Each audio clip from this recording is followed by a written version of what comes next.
सर्वांना सस्नेह जय जिजाऊ जय शिवराय। आज 6 जून शिवराज्याभिषेक दिवस आहे। खरं म्हणजे या 6 जून शिवराज्याभिषेक दिवसाचं महत्व हे शिवचरित्रामध्ये अनन्य साधारण आहे, पण तुमच्या आमच्या बहुजन समाजाच्या दृष्टीने ही क्रांतीची प्रेरणा आहे। हा क्रांतिकारक दिवस आहे। 6 जून हा लोकोत्सव साजरा होतो। रायगडावर लाखोंच्या संख्येने लोक जमतात। गावागावात आता 6 जून हा शिवराज्याभिषेक साजरा व्हायला लागला। मराठा क्रांती मोर्चानंतर शिवजयंतीचा तारीख आणि तिथीचा वाद मिटून 19 फेब्रुवारीवर एकमत झालं।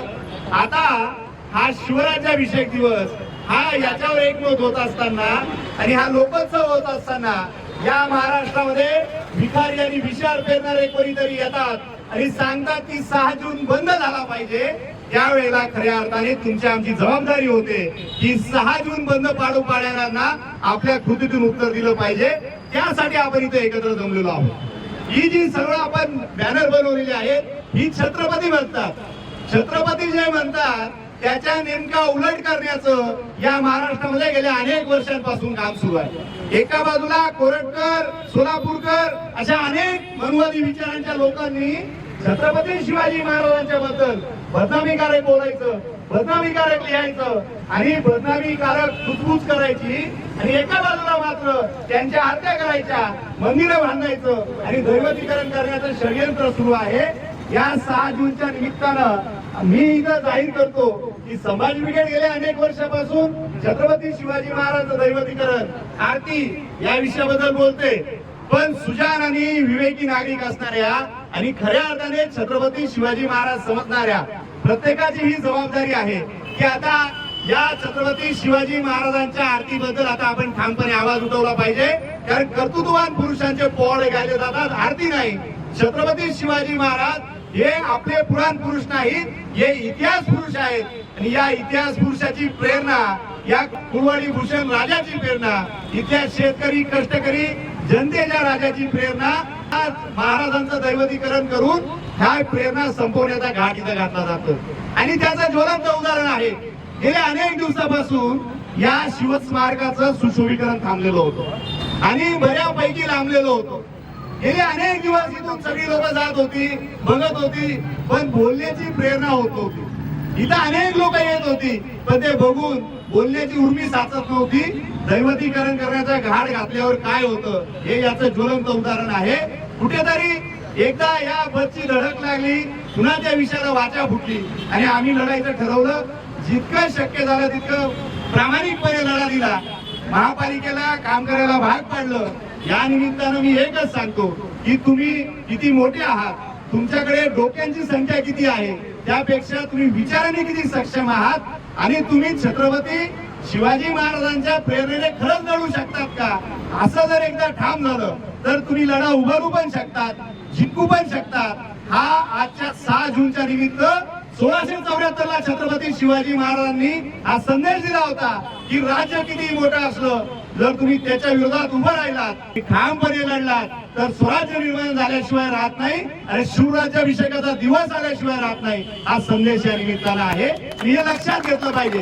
आपण फक्त शिवशाही म्हणतो, पण ज्या डॉक्टर बाबासाहेब आंबेडकरांनी आम्हाला फंडामेंटल राईट दिले, आम्हाला बोलण्याचा अधिकार दिले, लिहिण्याचा अधिकार दिले, या शिवशाही मधून आम्ही प्रेरणा घेतली आणि आजच्या लोकशाहीमध्ये आम्ही संविधानाच्या माध्यमातून जे अधिकार मिळालेले आहेत ते बोलत नाही। मला एक प्रश्न पडतो, मोगलाईमध्ये सत्ता होत्या, मोगलाईमध्ये अनेक मातबर मराठा सरदार होते, वतनदार होते आणि दिग्गज लोक होती, ती बोलत नव्हती कारण त्यांना वतनदाऱ्या जाण्याची भीती होती, त्यांची जहागिरी जाण्याची भीती होती। एक शिवाजी राजा जन्माला आला, त्यांनी इथं स्वराज्य निर्माण केलं आणि इथल्या शेतकऱ्याला कष्टकऱ्याला बोलण्याची प्रेरणा दिली। त्याच्यानंतर अनेक वर्ष लोटली, इथं लोकशाही आली, बाबासाहेबांनी आम्हाला अधिकृतपणे संविधानिक अधिकार दिले, तरी आम्ही बोलत नसू तर आता तुमच्या वतनदाऱ्या जहागिऱ्या काय जाणार आहेत का, किंवा जे बोलत नसतील त्यांच्या जाणार आहेत का, हा विचार या निमित्तानं आपण केला पाहिजे। हा लढा हा काही फार मोठा लढा नव्हता, छत्रपती शिवाजी महाराजांची प्रेरणा होती। भैयासाहेब असतील, फेरनार सर असतील, आप्पा असतील, अनेक लोक आहेत ज्या लोकांचं गेल्या अनेक वर्षांपासून आम्ही सामाजिक कार्य पाहतोय आणि त्या दिशेने आम्ही वाटचाल करण्याचा प्रयत्न करतोय. त्यामुळे ही काही फार मोठी गोष्ट नव्हती.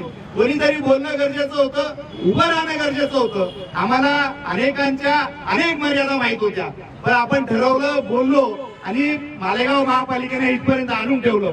अजून सुद्धा काही कामं बाकी आहेत. ही कामं येणाऱ्या काळामध्ये आपण पाठपुरावा करून घेणार आहोत. पण आज या शिवराज्याभिषेक दिनाच्या निमित्तानं आपण एक शपथ घेणार आहोत. हे सगळे जे बॅनर आहेत, हा इव्हेंट नसून हा मेसेज आहे इथल्या विषारी आणि विखारी प्रवृत्तींना, जे ज्या छत्रपती शिवाजी महाराजांनी माणसं जोडली, अनेक जातीची धर्माची लोक एकत्र केली, या सगळ्या लोकांना जोडून हा महाराष्ट्र धर्म उभा केला. हा महाराष्ट्र धर्म शिवाजी महाराजांचं नाव घेऊन तोडण्याचा प्रयत्न होत असताना हे मेसेज गरजेचे आहेत, म्हणून हे बॅनर आहेत. आणि हे झाल्यानंतर आपण एक सामूहिक शपथ घेणार आहोत. मला असं वाटतं की या आरतीच्या ऐवजी ही शपथ शिवशपथ पर्याय होऊ शकते का, हे सुद्धा आपण तपासलं पाहिजे. त्या दिशेने आम्ही एक छोटासा प्रयत्न केलेला आहे. आरती करू नका म्हटल्यावर तुम्ही काय देणार आहात हे पण आपल्याला समाजाला सांगावं लागेल. आणि या तालुक्यातून आरती आणि दैवतीकरण हद्दपार केल्याशिवाय आपण सगळेच पुरोगामी विचारांची लोक, छत्रपती शिवाजी महाराजांच्या विचारांची लोक शांत बसणार नाही, हा निश्चय आपण या निमित्तानं करूया. तुम्ही सगळे माझ्या पाठीशी असतात, नेहमी असालच ही खात्री आहे. त्यामुळे कोणाचा आभार न मानता सगळ्यांच्या ऋणात राहतो. आणि हे आंदोलन हे काही मोठं आंदोलन नव्हतं किंवा कोणाचा श्रेय घेण्यासाठी नव्हतं.